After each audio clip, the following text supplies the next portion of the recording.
जबलपुर गांव, जो कि एक बहुत ही सुंदर गांव था, वहाँ सारे पक्षी बड़ी खुशी खुशी से रहा करते थे। वहाँ एक टूनी नाम की चिड़िया भी रहा करती थी, जो कि अपने पति बबलू कबूतर और अपनी बेटी रानू चिड़िया के साथ रहती थी।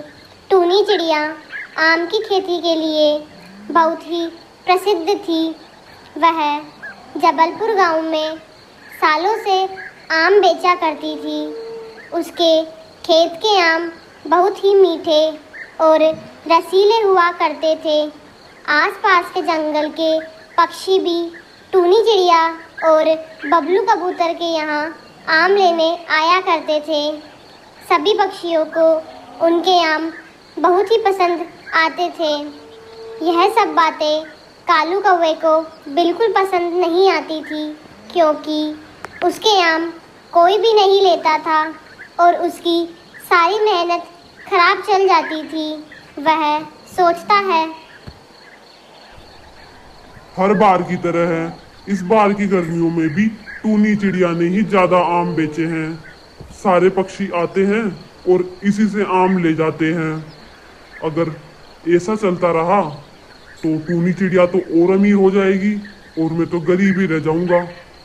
नहीं, मैं ऐसा नहीं होने दे सकता। इस बार की गर्मी तो जैसे तैसे निकल गई, पर आने वाली गर्मी में मैं ना टूनी चिड़िया के आम की खेती खराब करके ही रहूंगा और फिर मेरे आम बिकेंगे इस गांव में और मैं ही अच्छे आम बेचूंगा। इसी तरह सर्दी के दिन जैसे तैसे बीत जाते हैं और फिर से गर्मियों के दिन आ जाते हैं और टूनी चिड़िया आम की खेती के लिए सोचने लगती है। बबलू जी, गर्मियों के दिन शुरू हो गए हैं। हमें पक्षियों को थोड़े दिनों में ही आम लाकर देने होंगे। हमने पिछले साल जो भी आम की खेती करके पैसे कमाए थे, वो भी लगभग ख़त्म होने को है। अब तो हमें आम की खेती करनी ही पड़ेगी। हाँ टूनी, हमें आम की खेती करके अच्छा खासा मुनाफा मिल जाता है। हमारे आम की बहुत डिमांड है। आसपास के जंगल के पक्षी भी हमारे यहाँ आम खरीदने आते हैं। हम हमारी पूरी कमाई आम की खेती से ही तो करते हैं। सर्दियों के दिनों में तो हम सिर्फ आराम करते हैं। आम की खेती हमारे लिए बहुत सही है। हाँ बबलू जी, हमें जल्दी ही शहर जाकर अच्छी किस्म के आम के बीज लाने होंगे और फिर उनको खेत में भी लगाना पड़ेगा। ऐसा करते हैं, हम आज ही शहर चलकर आम के बीज ले आते हैं और फिर कल उन्हें खेत में बो देंगे। हाँ टूनी, चलो चलते हैं। तुम सही कह रही हो, हमें जल्दी शहर जाना होगा और अच्छी क्वालिटी के आम के बीज लाने होंगे। हमें इस काम में देरी नहीं करना चाहिए। चलो चलते हैं।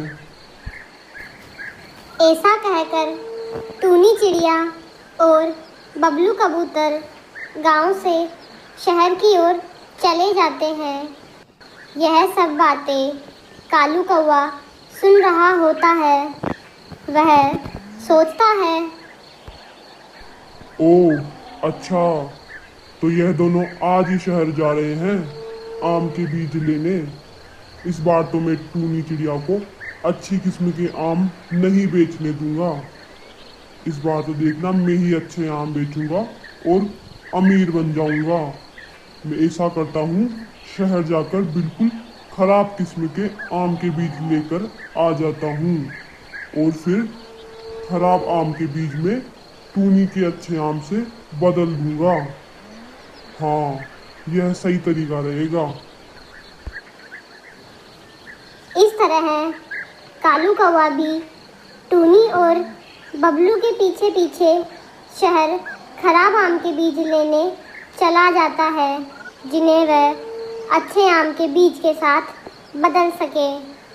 उधर टूनी चिड़िया अच्छे आम के बीज की पोटली अपने घर लाकर रख देती है और कहती है, बबलू जी, हम ऐसा करेंगे, कल ही इन बीजों को खेत में जाकर बो देंगे। अभी तो वैसे भी रात हो गई है, अभी हम सो जाते हैं और कल खेत चले जाएंगे। ऐसा कहकर बबलू कबूतर और टूनी चिड़िया दोनों बीजों को रखकर सो जाते हैं और उधर कालू कौआ इनके सोने का इंतजार कर रहा था।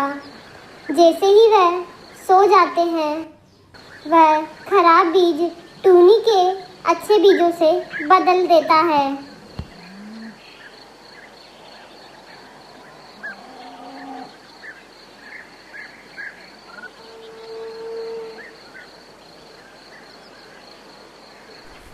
चलो, यह काम तो बड़ी आसानी से हो गया। अब मैं तो अपने खेत में अच्छे किस्म के बीज बोऊंगा और टूनी चिड़िया अपने खेत में खराब किस्म के बीज बो देगी। मजा आ जाएगा इस बार तो। कालू की यह सारी हरकतें सुहानी चिड़िया देख रही थी और जो भी उसने कहा सुहानी चिड़िया ने सब सुन भी लिया था। वह कालू के पास जाती है और कहती है, कालू, ये तुमने सही नहीं किया है। बेचारी टूनी चिड़िया ने तुम्हारा क्या बिगाड़ा है जो तुमने उसके आम के बीज बदल दिए। वो तो अच्छा है जो मैं यहाँ खड़ी खड़ी सब देख रही थी। मैं अभी जाती हूँ टूनी के पास और उसको तुम्हारी सारी हरकतों के बारे में बताती हूँ। ओए सुहानी चिड़िया, ज्यादा इतराने की जरूरत नहीं है, समझी ना? तुम ऐसा कुछ नहीं करोगी। चुपचाप चली जाओ यहाँ से, वरना मैं ना तुम्हारे पति हरा राम तोता को जान से मार दूंगा। समझ आई बात? चले जाओ यहाँ से तुम चुपचाप से। कालू ने सुहानी चिड़िया को उसके पति को मारने की धमकी दी थी, जिससे वह डर जाती है और टूनी चिड़िया को कुछ नहीं बताती और सुहानी वहाँ से चली जाती है। अगले दिन टूनी चिड़िया और बबलू कबूतर खेत पर जाते हैं और आम के बीज खेत में डालकर उन्हें पानी पिलाकर घर आ जाते हैं। टूनी चिड़िया कहती है, बबलू जी, हमने और सालों की तरह इस बार भी समय पर आम के बीज खेत में बो दिए हैं। देखना, इस बार भी हम ही जंगल में सबसे ज्यादा आम बेचेंगे और खुशी खुशी रहेंगे। हाँ टूनी, तुम्हारे तो हाथ में ही जादू है। तुम खेती ही ऐसी करती हो कि आम मीठे और रसीले हो जाते हैं। उधर कालू कौवा भी अपने खेत में अच्छी किस्म के आम के बीज बो देता है और कहता है, अरे यार, मजा आ जाएगा इस बार तो। मैं पैसों में माला माल हो जाऊंगा। पैसा ही पैसा होगा इस साल तो। और उधर टूनी चिड़िया बर्बाद हो जाएगी। मुझे कम पैसों में अच्छी किस्म के बीज मिल गए।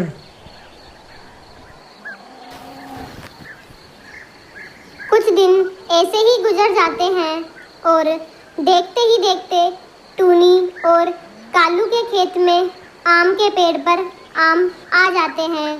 टूनी और कालू दोनों ही अपने अपने आम तोड़कर बेचने चले जाते हैं, पर टूनी के आम लेने कोई नहीं आता और उधर कालू के सारे आम रोज बिक जाया करते। यह देखकर टूनी कहती है, अरे बबलू जी, यह क्या हो रहा है? हमारे आम तो कोई लेकर ही नहीं जा रहा और उधर देखो, कालू के सारे आम रोज बिक जाया करते हैं। अगर ऐसा ही चलता रहा तो हम तो बर्बाद हो जाएंगे। बबलू जी, हम तो बाजार से अच्छी किस्म के ही बीज लाए थे, पर पता नहीं क्यों हमारे आम तो अच्छे ही नहीं हुए। हाँ टूनी, हमारे पास तो पिछले साल की आम की फसल के जो पैसे थे वो भी लगभग खत्म होने को है। अगर ऐसा ही चलता रहा तो हम अपना घर खर्च कैसे चलाएंगे? ऐसा कहकर वह घर चले जाते हैं। वह जैसे ही घर जाते हैं, टूनी चिड़िया की बेटी रानू चिड़िया कहती है, मम्मा मम्मा, आप मेरे लिए क्या लाए हो? आजकल आपके आम की फसल तो अच्छी दिख रही होगी ना? आप मेरे लिए टॉफी तो लाए होंगे जरूर। नहीं बेटा, मैं तुम्हारे लिए टॉफी नहीं ला सकी। अब मैं तुम्हें क्या बताऊं, इस बार हमारी आम की खेती अच्छी नहीं हुई। हमारे आम लेने कोई भी नहीं आता। हमारे पास पैसे भी नहीं बचे थे। जो पैसे थे वो भी लगभग खत्म होने वाले हैं। तो हम तुम्हारे लिए कुछ नहीं ला पाए बेटा। कोई बात नहीं मम्मा, आप ऐसे उदास मत हो, भगवान सब ठीक कर देगा। उधर सुहानी चिड़िया के पति की हार्ट अटैक से मौत हो गई थी। उसके घर में उसका कोई सहारा नहीं था। वह सोचती है, कालू कौवा ने मुझे अपने पति को मारने की धमकी दी थी। अब वो तो इस दुनिया में नहीं रहे और ना ही मेरा कोई इस दुनिया में बचा है। मैं ऐसा करती हूँ, टूनी चिड़िया के पास जाती हूँ और उसे सारी बात बता देती हूँ, जो भी कालू कौवा ने उसके साथ किया था। ऐसा सोचकर सुहानी चिड़िया टूनी चिड़िया के पास चली जाती है और कहती है, टूनी बहन, मैं तुम्हें कुछ बताना चाहती हूँ। यह मैं तुम्हें पहले ही बता देती, पर मुझे कालू कौवे ने अपने पति को मारने की धमकी दी थी। इस वजह से मैं तुम्हें कुछ नहीं बता पाई। मुझे माफ़ कर दो। अब मेरे पति तो इस दुनिया में रहे नहीं, एक तुम ही मेरा सहारा हो। हाँ सुहानी बहन, तुम मुझे बेझिझक सारी बात बताओ, हम तुम्हारा साथ देंगे। तुम्हें डरने की कोई ज़रूरत नहीं है। टूनी बहन, जब तुम शहर गई थी आम के बीज लेने, तो कालू कौवा भी तुम्हारे पीछे पीछे शहर जाकर खराब आम के बीज लाया था और उन्हें तुम्हारे अच्छे आम के बीज के साथ बदल दिए थे और अपने खेत में अच्छे आम के बीज बो दिए। ओह अच्छा, तो यह कारण है हमारी आम की खेती खराब होने का।